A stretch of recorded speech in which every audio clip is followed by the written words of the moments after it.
బాత్రూములు కడిగిన పని కూడా బాబు పని తీస్తారు. మాకు అసలు బతకడానికి రోడ్డు మీద పడిపోతున్నామండి. అసలు తిందామంటే కాయగూరలు కూడా ఏమి కొనుక్కోలేకపోతున్నాం.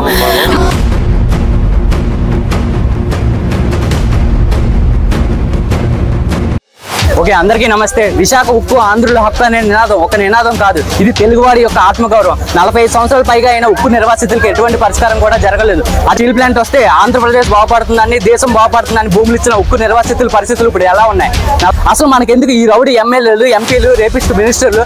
అసలు మన దేశానికి నిజంగా చెప్పాలంటే మన ప్రధానమంత్రి కూడా అవసరం లేదు.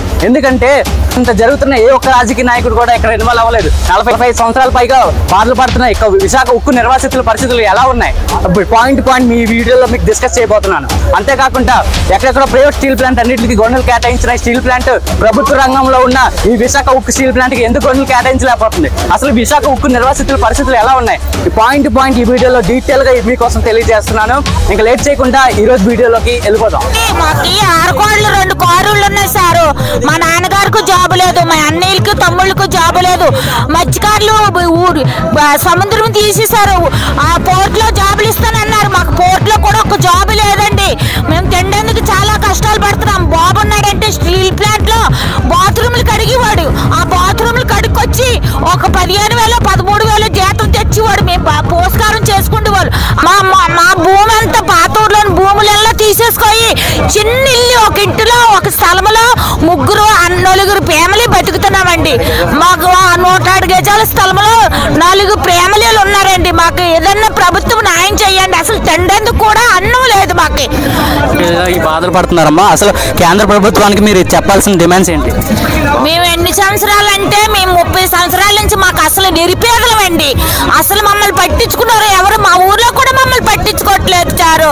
మాకు అసలు 6 కోడలు 2 కారులు ఉన్నాయి. మరి వచ్చేవానికి మాకు ఉద్యోగాలు ఇస్తానని, పోర్ట్లో జాబ్ కూడా ఇస్తానని చెప్పారు. మాకు ఏది ఇవ్వలేదు చారు. మీరు ప్రభుత్వంతో మాట్లాడి మీరు మాకు ఏమన్నా నిరుపేదలు మాకు న్యాయం చేయండి. తిన్నందుకు కూడా 6 నెంబర్లకు న్యాయం చేయండి. 2 6 నెంబర్లు మా ఇంట్లో ఉన్నాయి చారు. అసలు జాబులు లేవు, స్కూల్ పనులు లేవు. స్టీల్ ప్లాంట్ లో బాత్రూమ్ కడుక్కుంటేవాడు మా బాబు. ఆ పని కూడా కష్టపడుకొచ్చి బతికి వాళ్ళు చారు. ఆ పని కూడా తీసేశారు చారు.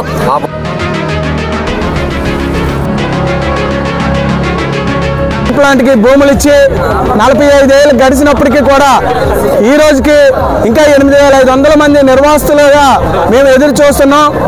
ఈ తరంలో మరి యొక్క స్టీల్ ప్లాంట్ ని 2021లో స్టీల్ ప్లాంట్ ని ప్రైవేటైజేషన్ చేస్తానని ప్రకటన వచ్చినప్పటి నుండి కూడా నిర్వాసితులుగా కానీ అటు ట్రేడ్ యూనియన్ గా ప్రజా సంఘాలుగా అనేక పోరాటాలు చేస్తున్నాం. కానీ ఎక్కడ కూడా ఈ స్టీల్ ప్లాంట్ ని కాపాడే పరిస్థితి అయితే ఎక్కడ కనిపించలేదు.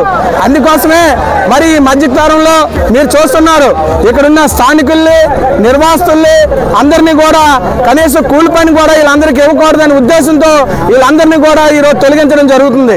అంతేకాదు ఇక్కడ ఉద్యోగస్తులు VRS ఇచ్చి బయట తోసేస్తున్నారు. మరి మేము ఇక్కడ భూములు ఎందుకు ఇచ్చాం?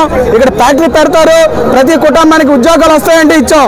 కానీ ఇక్కడ పరిస్థితి చాలా భిన్నంగా గత 2008 నుండి ఒక నోటిఫికేషన్ లేకపోవడం, ఒక ఉద్యోగం తీయకపోవడం చాలా బాధాకరంగా భావిస్తూ అందుకే కేంద్ర రాష్ట్ర ప్రభుత్వాలకి మేము ఒకటే వినిపించుకుంటున్నాం.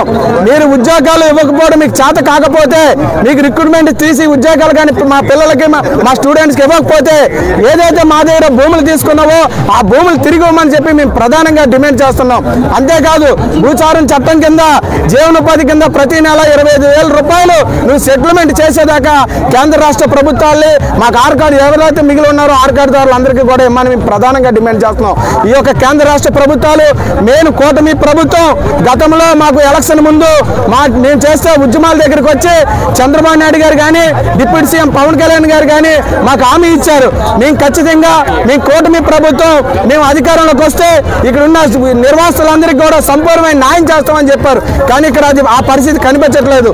అందుకనే ముఖ్యమంత్రి వారికి వెళ్ళి డిప్యూటీ సీఎం నారా లోకేష్ గారిని మేము ఒకటే వినిపించుకున్నాం.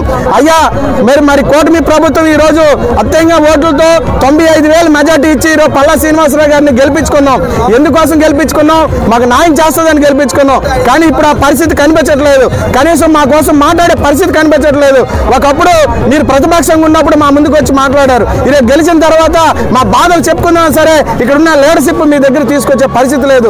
అందుకనే ఇక్కడున్న నిర్వాసితులవి ఈరోజు స్టీల్ ప్లాంట్కి భూములు ఇచ్చాం కాబట్టి ఈరోజు వైజాగ్ ఇంత డెవలప్ అయింది. ఇది డెవలప్ అవడానికి కారణం ఇక్కడున్న ఉద్యోగస్తులు, కాంట్రాక్ట్ కార్మికులు ప్రతి నెల 300 కోట్ల రూపాయలు తీసుకొచ్చి టర్నర్ చేస్తే ఈరోజు విశాఖపట్నం అభివృద్ధి చెందింది. ఈరోజు ఆంధ్రప్రదేశ్కి ఇంత తలమని ఇంత వైజాగ్ స్మార్ట్ సిటీ అవడానికి కారణం వైజాగ్ స్టీల్ ప్లాంట్. ఈ వైజాగ్ స్టీల్ ప్లాంట్ కానీ కారణం ఉక్కు నిర్వాసితులే. అందుకే ఇక్కడున్న రాష్ట్ర ప్రభుత్వం ఎంతసేపు అమరావతి నిర్వాసితులు, పోలవరం నిర్వాసితులు, మన కాకినాడ ఎస్జెడ్ నిర్వాసితులే కాదు, ఇక్కడ స్టీల్ ప్లాంట్ కి భూములు ఇచ్చిన నిర్వాసితులు 45 సంవత్సరాలు బట్టి మేము అనేక ఉద్యమాలు చేస్తూ ఉన్నాం. ఇదంతా మీకు తెలిసిందే. ఈరోజు మా నిర్వాసితులు ప్రత్యేకంగా మీరు చూశారు. మా నిర్వాసితులు ఏ పొజిషన్ లో ఉన్నారు మీరు చూశారు. ఈ రోజుకి గుళ్ళ ప్రసాదాలు తింటూ, అంటు పనులు, పాస్ పనులు చేసుకుంటూ, డిప్లొమా ఐటీ చేసిన కుర్రాలు పెట్రోల్ బంకులో ఆటో డ్రైవర్లుగా బిచ్చగాలుగా తయారైపోయే పరిస్థితి మీరు చూశారు నేరుగా. మేము చెప్పడం కాదు. జేసీసీ గతంలో ఇప్పటికైనా మీరు కళ్ళు తెరిచి మా నిర్వాసితుల సమస్యని మొత్తం అన్ని ట్రేడ్ యూనియన్లతో, ప్రజా సంఘాలతో కలిపి దీన్ని ఒక వన్ టైం సెటిల్మెంట్ గా తీసుకెళ్లాలని మేము ప్రధానంగా రాష్ట్ర ప్రభుత్వాలను మేము డిమాండ్ చేస్తున్నాం.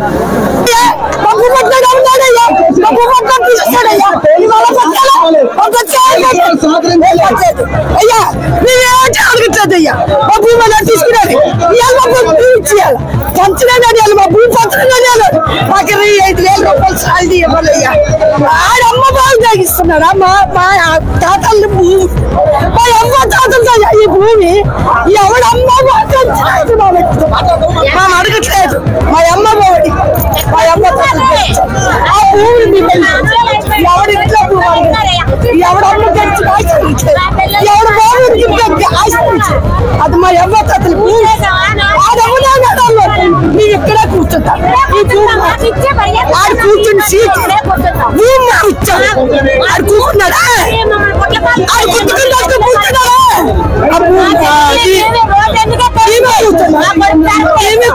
మా తాతగారికి 6 నంబర్ ఇచ్చారు. మా తాత చనిపోయాక మా డాడీ రాయించుకున్నాడు 6 నంబర్. మా డాడీకి కూడా జాబ్ ఇవ్వలేదు. 5-6 నెలల నుంచి ఇంటికాడ అంటున్నాడు. మాకు తినడానికి అవ్వట్లేదు, స్కూల్కి వెళ్ళడానికి కూడా అవ్వట్లేదు. అందుకని మేము ఇక్కడ రోడ్డు ఎక్కాల్సి వచ్చింది. మేము కానీ స్కూల్కి వెళ్ళకపోతే ఇంకా మాకు ఇస్తారని కూడా లేదు తెలుసా. మాకు ఇన్న బాధలు ఉన్నాయి కదా, మీరు కూడా రావచ్చు కదా. మేము చచ్చిపోవడానికన్నా పరిష్కారం ఇవ్వండి, భూమి అన్నా ఇవ్వండి. మా భూములు పోనాయి, మా పుట్టలు పోనాయి, ఎన్ని పోనాయి. సగం మందికి 6 నెంబర్లు ఉద్యోగాలు వచ్చాయి. మాకు ఉద్యోగాలు 20-30 సంవత్సరాలు బట్టి బాధపడుతున్నాం. ఈ బాధపడేటప్పుడు ఇలా తిరగడం ఎండపడుతుంది. ఇలా రోడ్డు మీద ఎక్కి మేము ఇలా తల్లి పిల్లలు రోడ్లు ఎక్కుతున్నాం. మాకు ఏ ఉపకారం ఏది నోదు. అలా బతకాలి. ఎన్ని సంవత్సరాలు అయింది? 40-30 సంవత్సరాలు అయిపోయింది. అప్పుడు కానీ ఇలాగే బాధపడుతున్నాం. బాధపడినా మాత్రం ప్రభుత్వం మాకు ఏం చేసినట్టు దాన్ని మాత్రమే ఇచ్చారు. మిగతా సగం మంది 8,500కి న్యాయం జరిగింది. మిగతా 8,000 ఆర్కట్లు అయితే ఇంకా ఉండిపోయాయి. ఇప్పుడు ఇక్కడ నిర్వాసితులు ఎవరైతే ఉన్నారో వాళ్ళకి కాంట్రాక్ట్ బేస్ లో కూడా ఏదో చిన్న పనులు, కూలి పనులు చేసుకునేవారు. అవి కూడా ఈరోజు స్టీల్ ప్లాంట్ ఇలా నష్టాల్లోకి వెళ్ళిపోతుందని చెప్పేసి మాయకబులు చెప్పేసి వాళ్ళని నిరాయుధులుగా చేస్తారు. ఏదో చిన్న పనులు చేసుకునే వాళ్ళు కానీ నెలకు 10,000, 12,000 చేసుకునే వాళ్ళకి కూడా కాంట్రాక్టర్ పనులు కూడా లేకుండా తీసేశారు. వాళ్ళు ఈరోజు ఒక ఫ్యామిలీలో ఒక హెడ్ మీద 5 లేదా 6 ఆధారపడి ఉన్నారు.